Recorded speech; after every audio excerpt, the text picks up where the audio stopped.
Hey, what's up you guys? My name is Steph and I want to welcome you to my channel. Today's video is the one that so many of you have been pretty much asking me to do for a while. Another paranormal story time. I am going to be doing my makeup once again. Clearly, I didn't learn my lesson last time where I felt like I could not do my makeup and say the story at the same time, but that's the route we're going to go through again, which is why you'll see my mirror here, but I kind of need it. Really? What? Really? Why? What is that? I definitely want to get a few things out of the way before we jump into the story, which is something that is packed with so many events. Like, I literally had to write notes here and at the end put all the fake names that I'm gonna give these people just because. So first things first, I bought a brand new sweater that Princess Diana wore. I mean, not the same one, but like she wore one that looks like this. And it says, I'm a luxury. And in the back it says, that not many can afford. I mean. And secondly, I have my husband sitting next to me because I'm scared. I honestly wanted to film this like in the daytime, but whatever. Like, I'll tell you why I decided to film it today. Third is trigger warnings. The story definitely will include domestic abuse and also someone, I don't know how to say it, someone trying to take their life. Yeah, it unfortunately does include something where someone does make an attempt to take their life. So yeah, I do want to give you warnings before we go into this, and this is crazy. Let's get right into it. Also, please subscribe down below for all upcoming videos.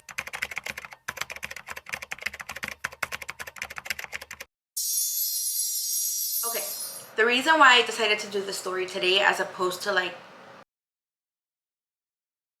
during the daytime when I look more put together, because right now my hair is wet and in a bun, is because for a while I had been planning on saying the story, but I was kind of going back and forth on if asking some of the people that were also part of the story and were heavily affected, asking for their permission to be able to say this to begin with. Yesterday I finally decided to write to my friend whose brother experienced pretty much what I experienced, and asked if she would be okay with me saying the story. And she said yes. And actually she said, if you need me to tell you like what his experience was, I will be more than happy to. And she sent me literally her brother's words, which I will be reading his side at the end of the story. Like throughout my story, I'm gonna kind of glaze over it because I'm just gonna give you my side. But at the end, I definitely feel compelled to share what he shared with me. And yeah, I kind of have notes, like I said, and in the bottom I have these people's name, which of course I will introduce them once I get there. So first things first, growing up, I mean, I always dreamt of having a freaking Beamer. I wanted a BMW growing up for so long, and I promise you this isn't a weird flex, but okay, because this all ties into the story. So yeah, growing up I wanted like this Beamer, and then eventually, like once I got older, I changed my mind and I wanted a Mercedes-Benz so badly, right? And my mom had already bought me my first car, so I knew like if I ever was gonna get a Benz, it would be through my hard work and selling the first car that my mom bought me. So years later, my mom ends up selling her car and she's borrowing my car for a little bit, right? Which ended up turning into forever. And I was carless for like, I want to say a good 2-3 years. And then I got with my then boyfriend, who is now my husband. And I was always constantly telling him how I really wanted to get a Benz. And my mom started like picking up the talk again of possibly buying me another car because she took my car. My parents are very big like Honda people. So luxury cars are kind of like a fear for them, I guess, right? Like it was like, they feared it because they know maintenance is really expensive. And so I knew that if I wanted this Benz, I had to do like a good pitch for me to be able to get this Benz. So I did my pitch, we found this Benz, and it's so like, I just honestly, we're gonna put like a little, what is a thumbtack, we're gonna pin this info, right? Because this is important. I finally find a car that well, my boyfriend, husband, what the fuck? My husband ended up, I don't know, my husband, boyfriend, like what do I say? Boyfriend. Boyfriend? Now husband? I'm just gonna say husband, bro. It's the same fucking person. But during this whole time, he was my boyfriend. Senseless information. My husband finds this car and my dad agrees to go to it. My dad is a freaking mechanic. He's been a mechanic his whole life. This is important. This is super important, I promise you. So he ends up going with me to check out the Benz, right? Because he wanted to make sure that the Benz was in good shape, right? He didn't want me to buy anything that was going to be breaking down, especially because my parents were very like scared of the maintenance on a luxury car. So we go on a Sunday, we go see this car. We were buying it off of someone, and my dad test drove it. He did everything he had to do. He even went under the car, checked everything he had to check. The car was in amazing condition, and we end up buying this car, right? So this is, I want to say, I got this car in 2014. Yeah, and I got the job in 2014, right? So I am someone that's really big on, I truly believe in manifesting, okay?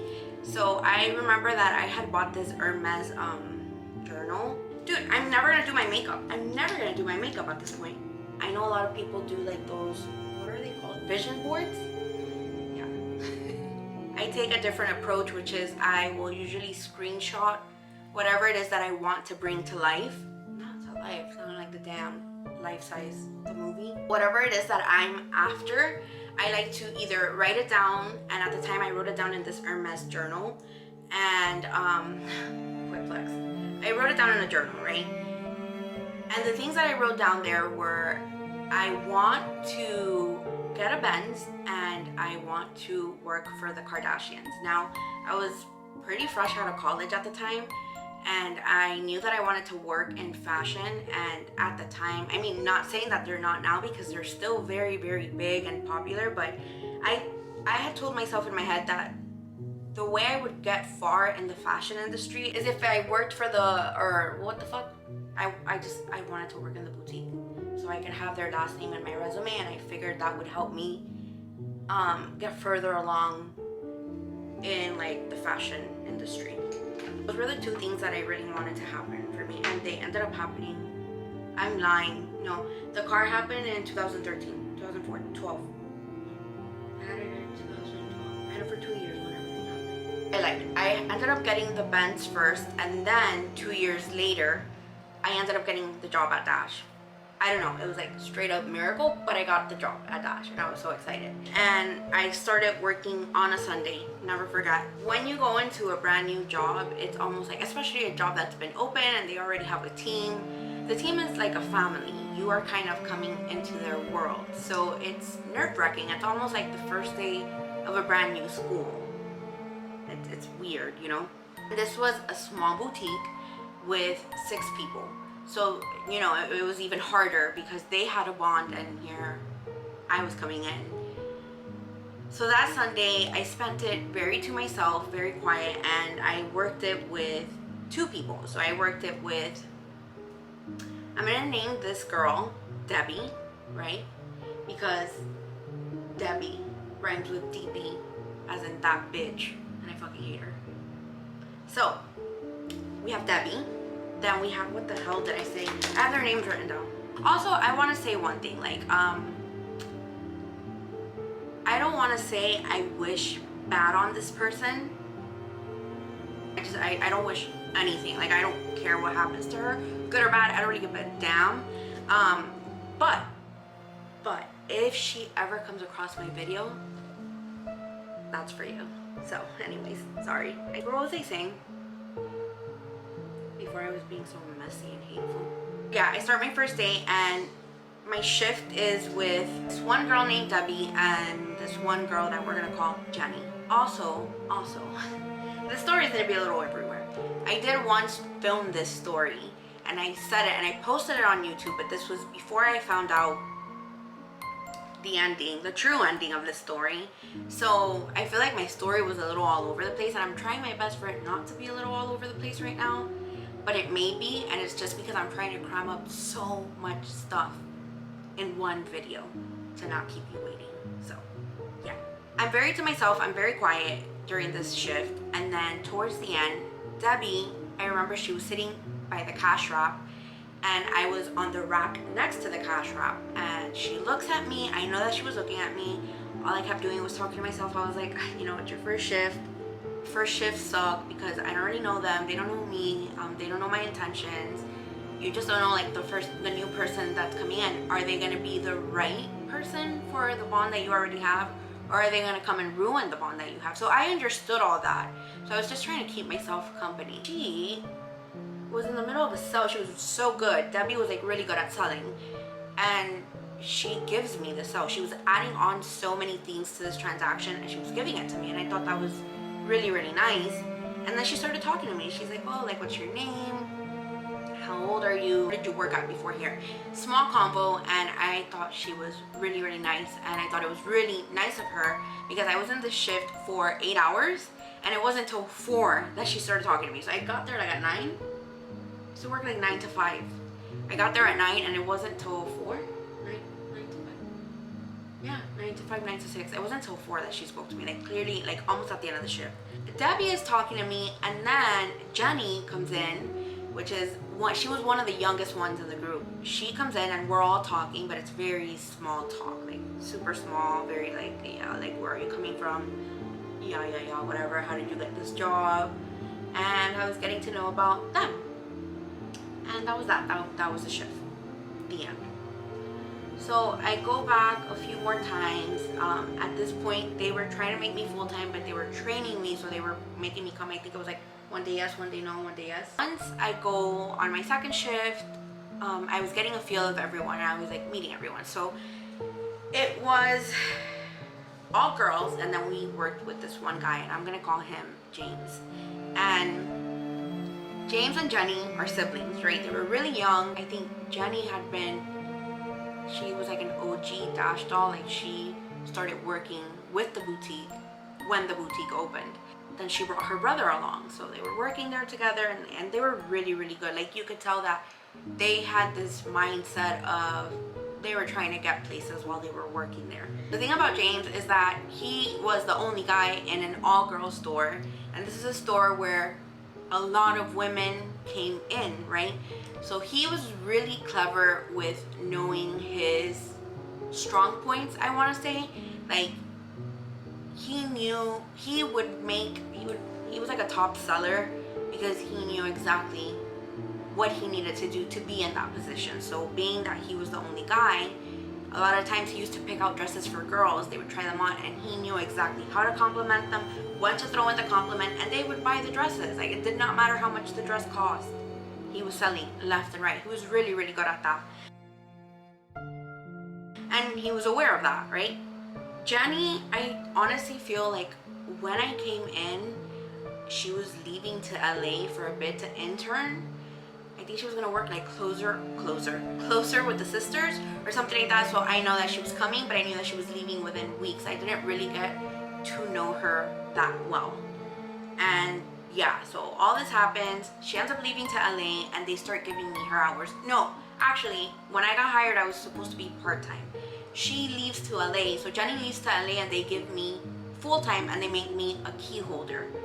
And I'm forever grateful. At this point, it had been like a month. I was starting to like get a feel of everyone, and I mean, I liked them. It was all good.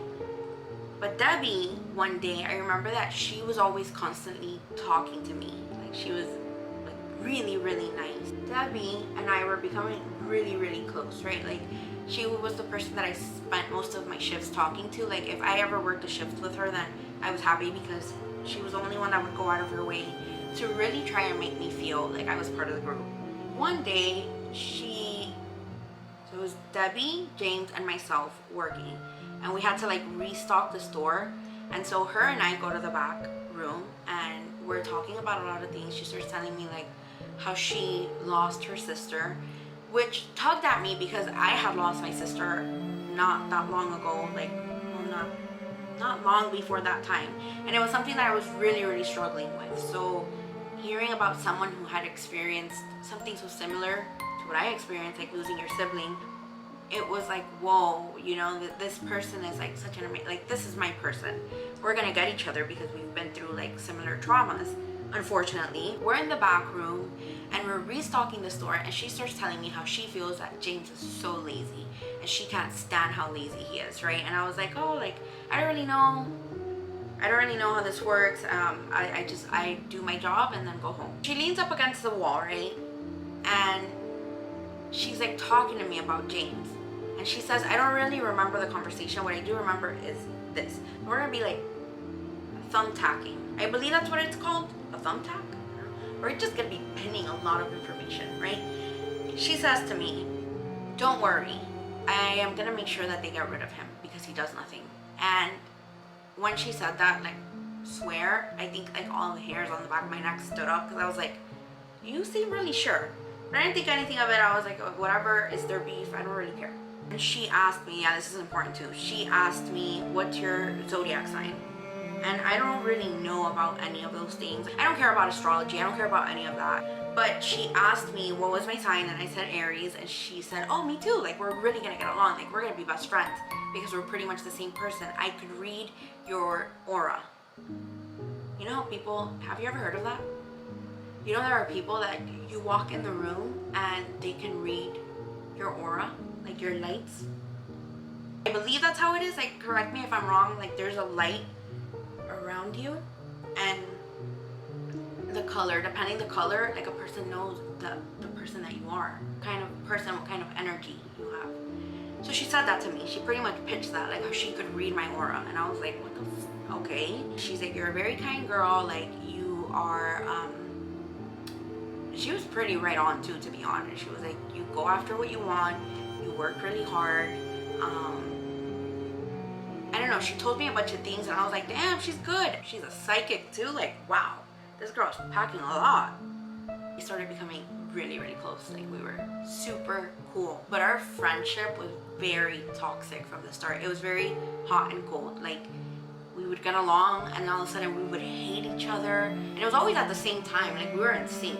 I started finding out about her life, which unfortunately was a really, really rough life. Like, it was one bad event after the other, and that made me feel horrible for her. She said to me, I remember, and I quote, like, she said, you know, people say that I'm like an angel to them falling from heaven. Swear to God, I'm not even joking.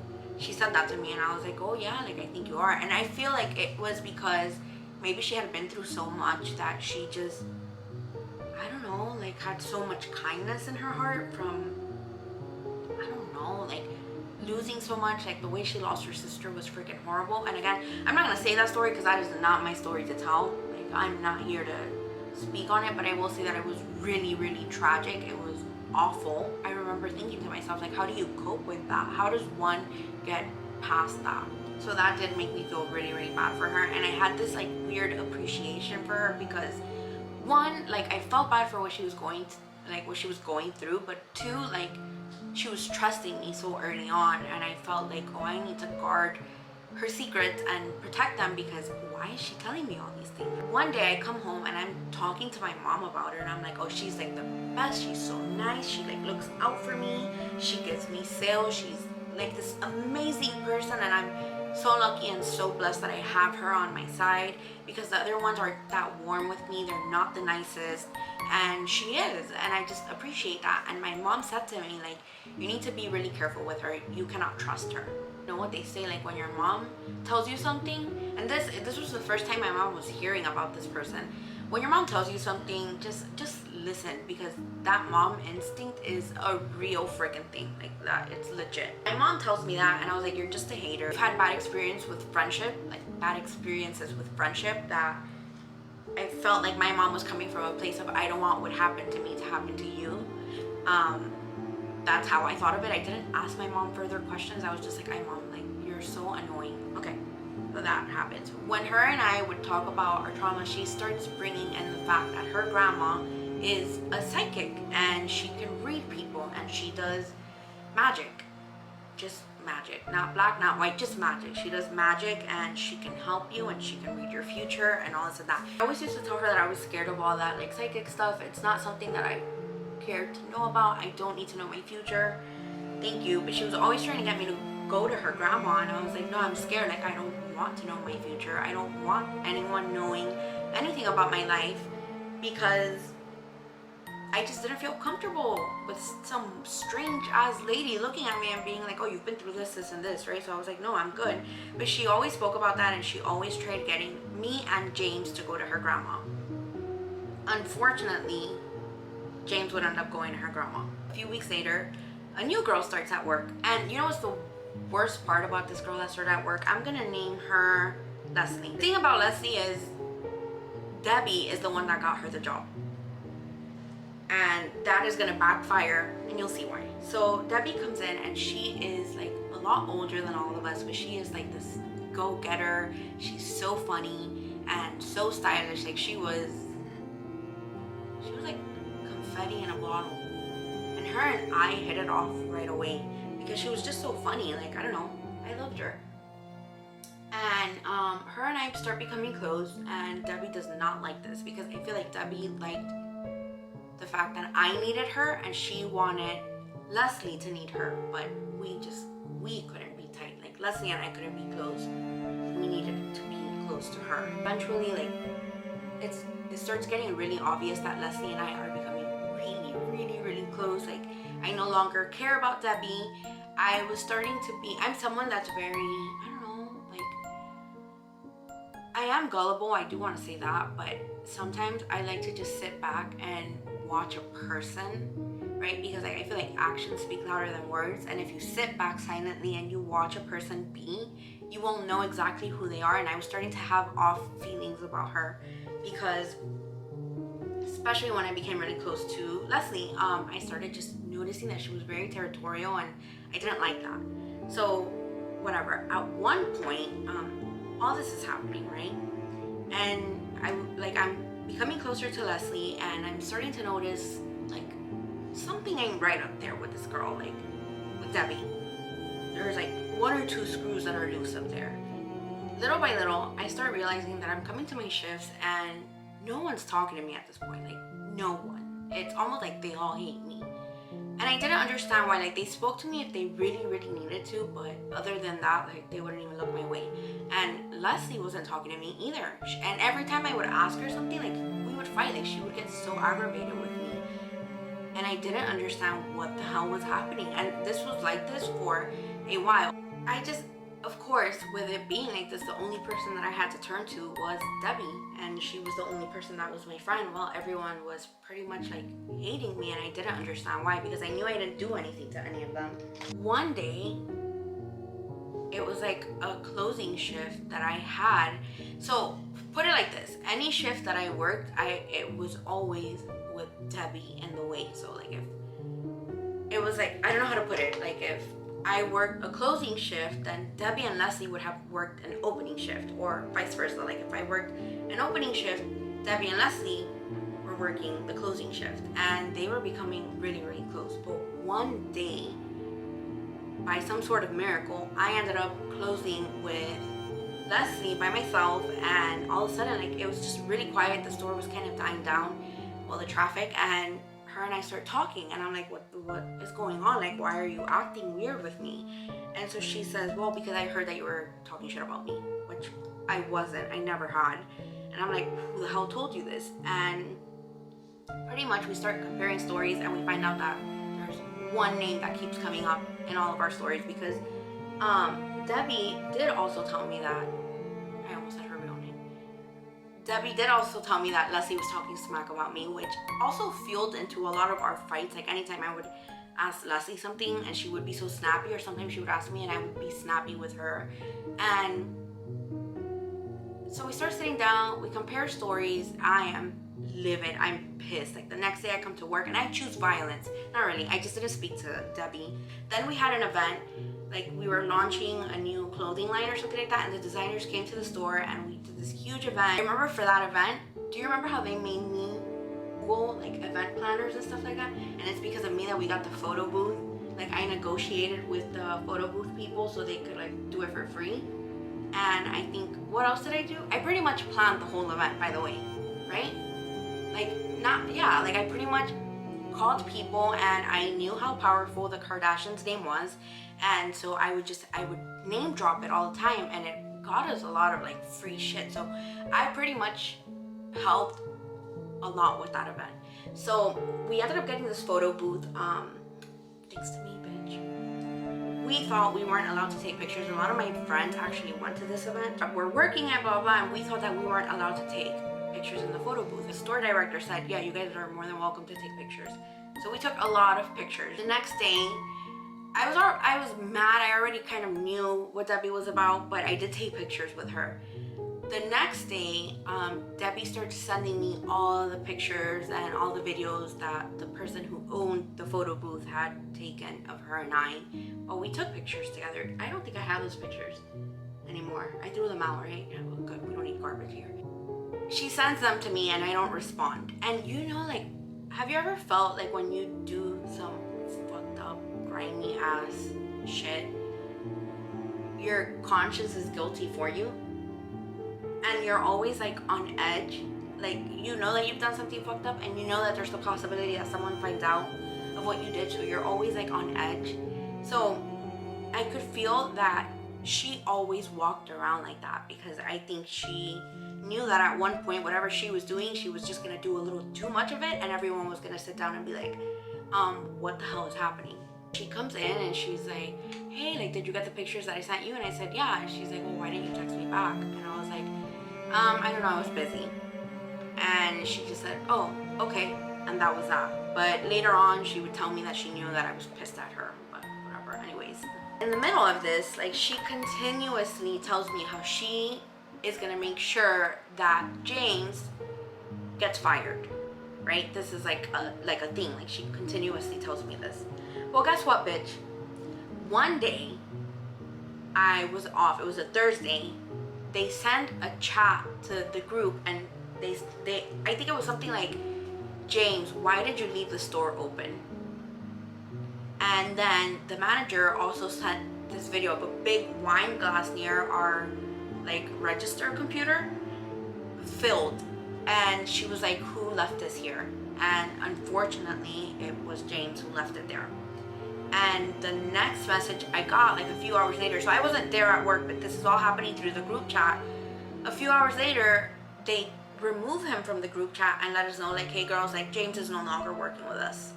And then James had also sent us an email pretty much saying like how he was leaving. I wished us the best, and I promise you that, I don't know, I felt like I had to poop. Like, my stomach, like, my everything just fell out of my ass. I was like, oh my gosh, she had been saying this and she got her way. How the hell? Like, what the hell happened? Top seller. I mean, a wine glass wasn't enough to fire a person. I mean, misplacing a wine glass, I just don't think it's enough to fire your top seller. All I'm thinking to myself is, oh damn, this person is dangerous. I really need to like tiptoe around them, because this is one of the very first things she ever told me she was gonna make sure she did, and she did it, and that's scary. So anyway, Ceci and I, we got together, we start matching stories. We kind of like I said, noticed that there was one common denominator in everything, and we start like acting weird with her. She doesn't like this. I felt like she thought like she was losing control and a lot. So she starts going into the manager's ear to put her against Leslie.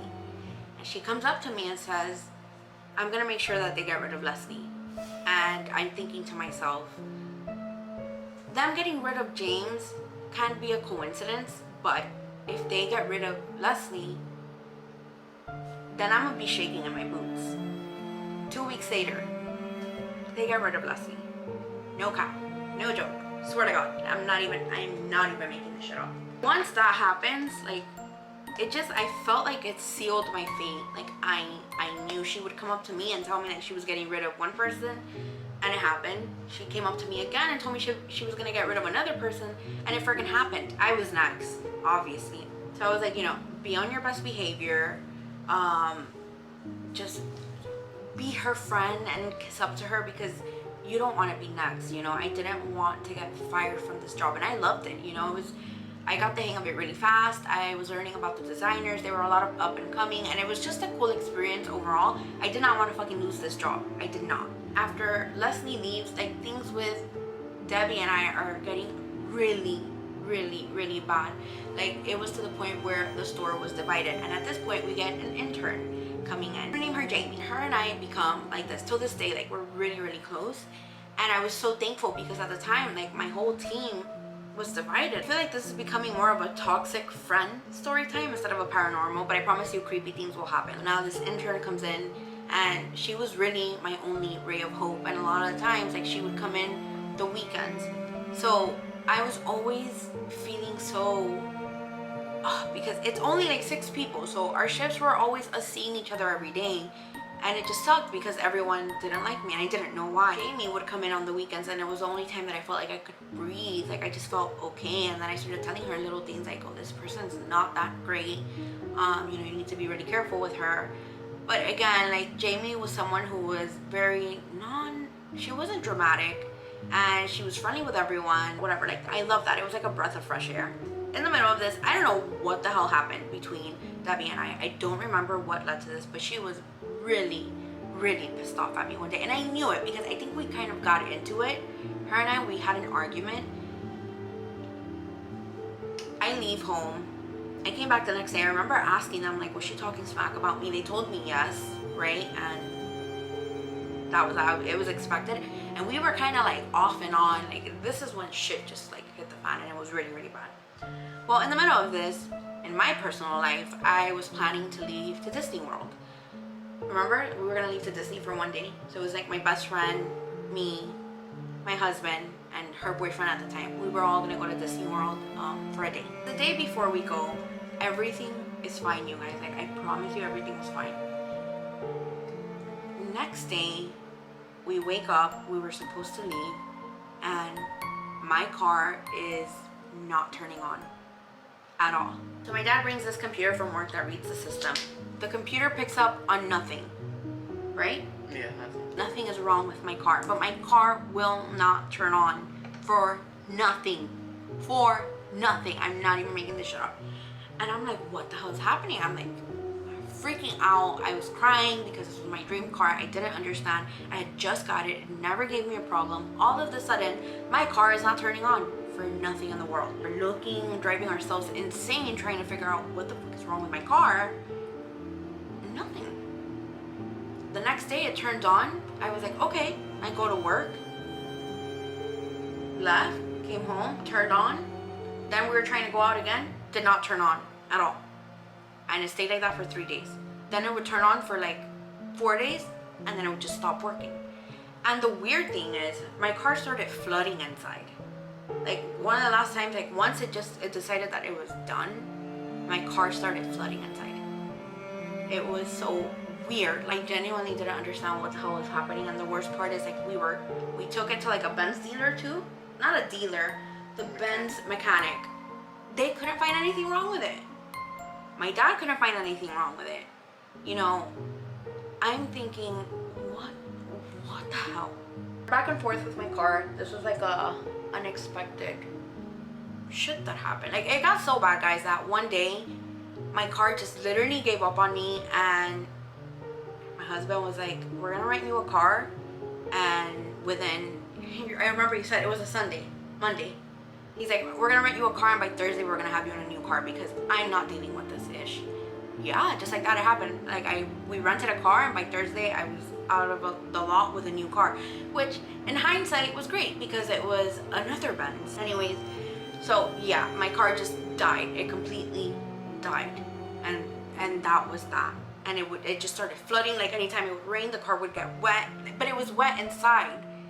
Mind you, the car wouldn't turn on. It was like an electrical problem. The windows wouldn't go down, like nothing. And it would start raining and the car would flood from inside. And we just did not understand what the hell was happening. Like, at all. So in the middle of like my car just freaking going stupid on me, I remember during one of the shifts while all this was happening, things were kind of okay with Debbie and I. And so this shift, it was Debbie, Jenny, and I working. And we were telling each other scary stories. So I was telling them the story that I told you about El Duende. They were telling me various stories. And Jenny had said the story about how her whole life she was always haunted by these three men. And I believe it was something like they would show up every year close to her birthday and they would follow her around, and she was the only one that would be able to see them. And to be honest with you, that story didn't really scare me. I was kind of like, whoa, what the hell, that's creepy, but it didn't scare me enough to ponder on this. Okay, so we have the shift, we tell each other scary stories. I was like, okay, things are okay again. Like, I knew, well, don't give in too much, but give in just enough to keep her happy and keep a target off your back. So a few days after all this, we're pulling up to the house late at night. And so when you're pulling up to my house, there's this big tree, and then it's our driveway. This big tree, then our driveway, and then there's this gate. So it's like the tree, driveway, gate, tree, gate. Okay, yeah. And we're pulling up, and I look to the side. Now remember, I always said that I've always seen shadow people, and it's kind of come to this point where, like, when I would see them, I never told anyone. I used to freak out in silence because I didn't want people to think I was crazy. But this time, it was me and my boyfriend, husband, pulling up, and I started screaming, "Oh my God, did you see those three men?" And he's like, "What?" And I was like, "There's three men right there." Like, it was just three silhouettes of men in all black. Like, they were just a black shadow, like all black, just sitting there. And I'm screaming, like, "Do you see them? They're not moving. They're not flinching." And my husband's like, "Dad, I don't see anybody. What are you talking about?" And I'm thinking to myself, oh my God, maybe it's the story that Jenny told me. Maybe I'm freaking myself out. I have no idea why, because I was not thinking of this at the time. There was so much going on with my car and all that I wasn't thinking of the story she told me, but I thought maybe subconsciously I was. And now I was seeing what she told me, because maybe even though I didn't feel scared, maybe I really was scared. I don't know. I see these men and I freak out and I'm screaming, and I've never done this because, like I said, I freak out in silence and I don't want anyone to think I'm crazy, but that shit actually really fucking scared me just because it was so unexpected. So that happens, right? I see these men, they start following me everywhere I go. They follow me to work. I see them constantly outside my house. They are everywhere. And then I start fucking seeing a woman in all black. The first time I ever saw her, and the thing is, the first time I saw her was through my peripheral. I just want to say, like, when you see shit through your peripheral, like, you're really fucking seeing things. Don't make yourself believe that, like, your mind is playing tricks on you. Yeah, like, you're really fucking seeing things. So I saw this bitch through my peripheral, and she was wearing this long black dress with a black veil. She was standing where one of the mannequins was, and then I look over and it was just a mannequin, and of course I'm like, what the hell is happening to me? Like, I don't understand why these strange events are happening to me. And so for days I would see these three men, and I was seeing this woman in all black, and this happened for days. Okay, and it started getting to the point, do you remember, like, where I was starting to have like ojeras? I was starting to have bags under my eyes. Like, I would barely sleep because I was just petrified. I didn't know what was going on. And to be honest with you, I genuinely thought I was going insane. That I thought I was like, I'm under so much pressure and so much stress that I'm probably driving myself insane, especially with my car just breaking out of nowhere. Like, probably that stress is like starting to make me see things. I don't know. Everything that was happening to me, I was trying my best to just be like, there's a good explanation for this.